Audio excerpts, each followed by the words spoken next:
¿qué nos revela la placenta? Bueno, este órgano que está adherido al útero y a través del cual se establece el intercambio, aquí lo voy a decir como más bien una definición más médica, porque cada uno tiene en la cabeza un poquito lo que significa la placenta, pero que establece este intercambio de oxígeno, de nutrientes entre la mamá y la guagua que está esperando, y tiene un papel esencial en la programación fetal de las enfermedades crónicas que puede tener el niño en edad adulta. Ahí está el tema interesante. La placenta no solo es el órgano que facilita este intercambio de sustancias nutritivas entre el organismo de la futura mamá y del feto, sino que también cumple otras funciones bien importantes durante la gestación. Por ejemplo, protege de agentes patógenos al feto en crecimiento, es fuente además de variadas hormonas que controlan el metabolismo y crecimiento fetal.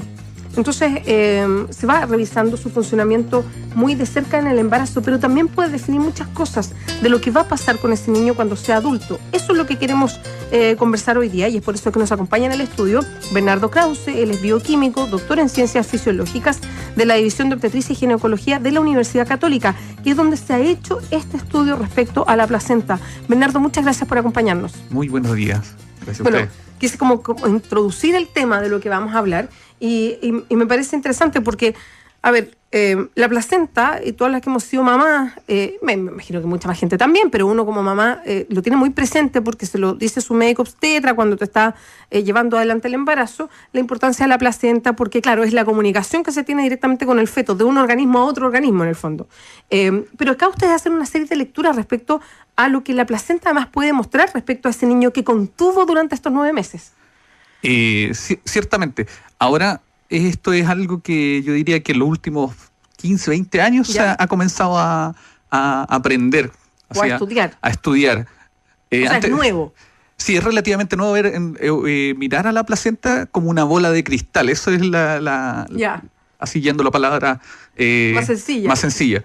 Pero así tanto, como una... ¿Qué podría mostrar, y ya como para hacer la misma analogía, esta bola de cristal?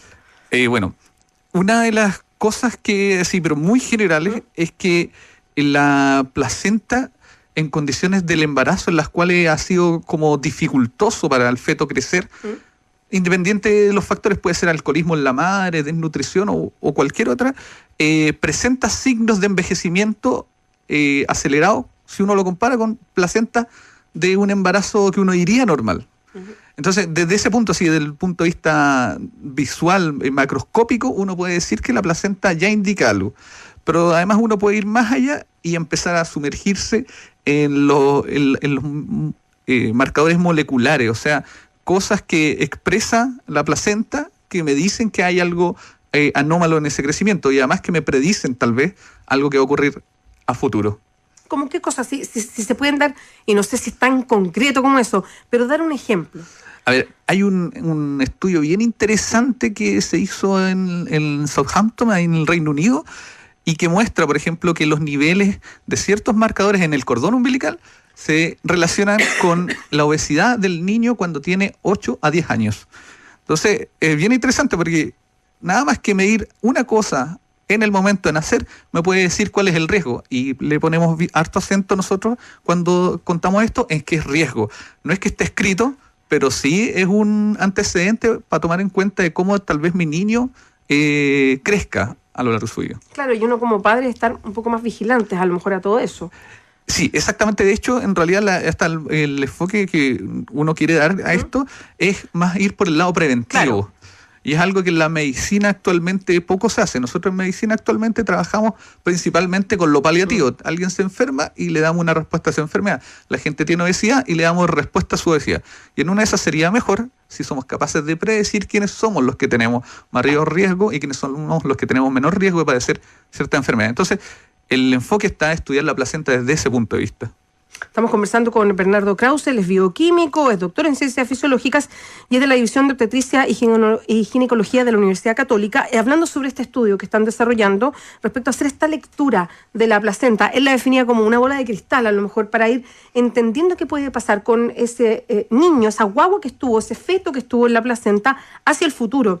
Ahora, Bernardo, esto está más bien a un nivel de primeras experiencias, primeros estudios, o ya incluso se pueden ir haciendo ciertas definiciones y manejar esto como algo concreto que se le puede entregar como información a esa mamá. Yo creo que hay que ser cauto. Yo diría que esto está en el nivel de primera investigaciones. Ya. Lo que sí está muy claro hoy en día es que el crecimiento intrauterino, o sea, durante la vida fetal, afecta de manera muy importante nuestra salud a largo plazo.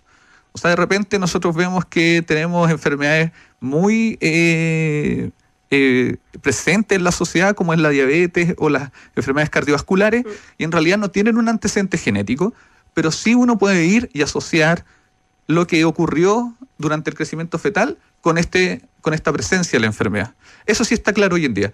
Y entonces, por eso, como decía, se ha vuelto hacia atrás y se ha empezado a mirar a la placenta, porque además la placenta tiene una gracia, es un tejido humano de fácil acceso.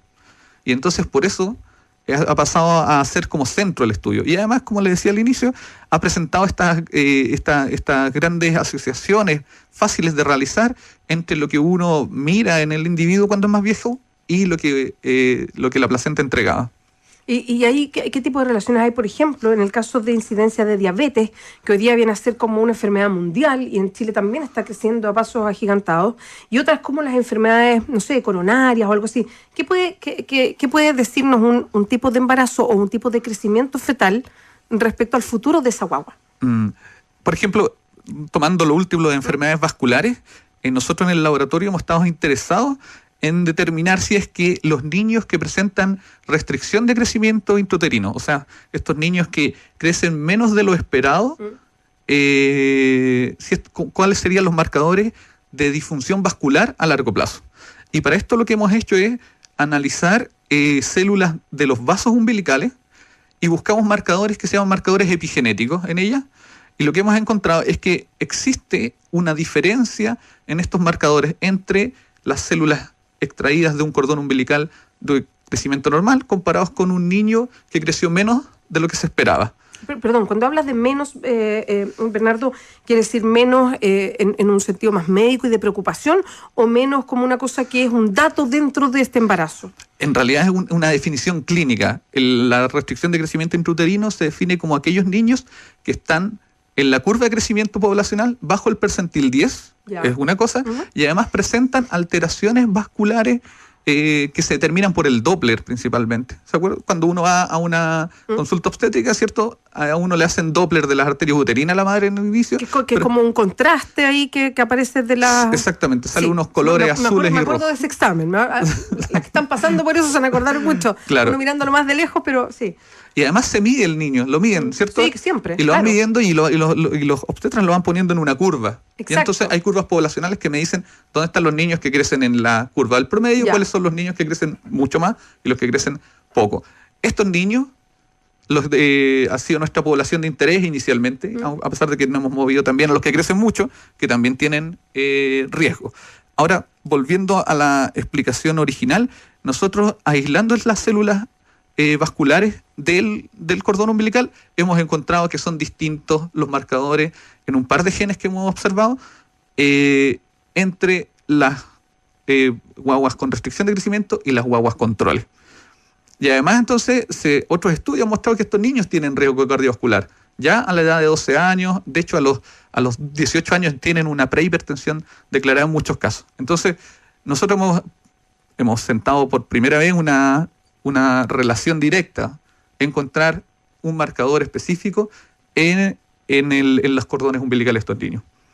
Bernardo, ¿cuánto puede demorar la medicina de todos estos estudios para hacer algo ya bien concreto y decirle a las mamás y que esto sea, no sé, lo voy a plantar bien en rudo, a lo mejor que sea que siempre haya un examen respecto a la placenta o seguir todos estos percentiles de las guaguas en crecimiento intrauterino para después decirle a la mamá, mira, como una especie de, entre comillas, radiografía del niño, ojo con esto porque él puede desarrollar tal patología, ojo con esto otro? O sea, ¿a cuánto tiempo estamos de que pase algo así? Yo creo que estamos bien cerca porque por una parte mirar la placenta es un tanto tarde, así suena terrible, porque en realidad estamos viendo lo que terminó, pero el estudio de la placenta se centra más que nada en saber el por qué. Pero lo que está claro es que si nosotros hacemos prevención pregestacional, o sea, las madres estén listas para tener hijos, incluso los padres, también hay datos que los padres también se tienen que cuidar. una madre con una dieta adecuada, con un índice de masa corporal adecuado, puede tener una gestación totalmente positiva para ella, porque incide sobre su salud, pero también sobre la salud del niño al nacer y a largo plazo. Entonces, en realidad ya no es tan cierto esto que el niño muy gordito es muy bueno, y tampoco que sea muy flaco. O sea, estas personas que tienen además, por ejemplo, ciertas dietas que deprivan mucho en proteínas, como siempre, los veganos o... Claro, puede tener un impacto sobre el crecimiento del niño negativo, así como comer mucho también, o sea, el exceso también. Entonces, creo que lo que nos llama la atención, lo que hay que hacer, y hay un gran esfuerzo en eso, gente del INTA de la Universidad de Chile está empezando a ver de qué manera el normar, o sea, el aconsejar a las embarazadas puede tener un efecto positivo sobre el crecimiento de sus niños y sobre la salud de ellas mismas. Yo creo que es factible hacerlo en un corto plazo, esa primera parte. La parte después ya así como de aplicar lo que uno sabe, eso será como mucho más largo, porque en ciencia siempre la gente hace aspavientos antes de que las cosas sirvan. Se hizo aspaviento de la terapia génica y todavía estamos todos esperando que se arreglen todas las enfermedades. Claro, exactamente. Súper interesante, Bernardo, porque tú vas más allá y a uno como que le cae esto en la cabeza, porque estamos tan acostumbrados a que efectivamente hoy día llevamos como una medicina reactiva. Estoy enferma, me dan algo para eso. Pero esto quiere decir de prevenir, incluso antes que no tenga la guagua, para evitar que a lo mejor esa guagua que uno está gestando a futuro tenga problemas, bueno, cuidarse en esa etapa, que viene a ser como un paradigma distinto a lo que estamos acostumbrados. Ciertamente. Bueno, Bernardo, muchas gracias por conversar con nosotros, por exponernos lo que están ustedes trabajando ahí en la Católica. Estábamos hablando de lo que nos revela la placenta. Eso es lo interesante que nos presentaba Bernardo Krause, que es bioquímico, doctor en ciencias fisiológicas y trabaja en la División de Obstetricia y Ginecología de la Universidad Católica. Muchas gracias por la invitación. No, gracias a ti. También.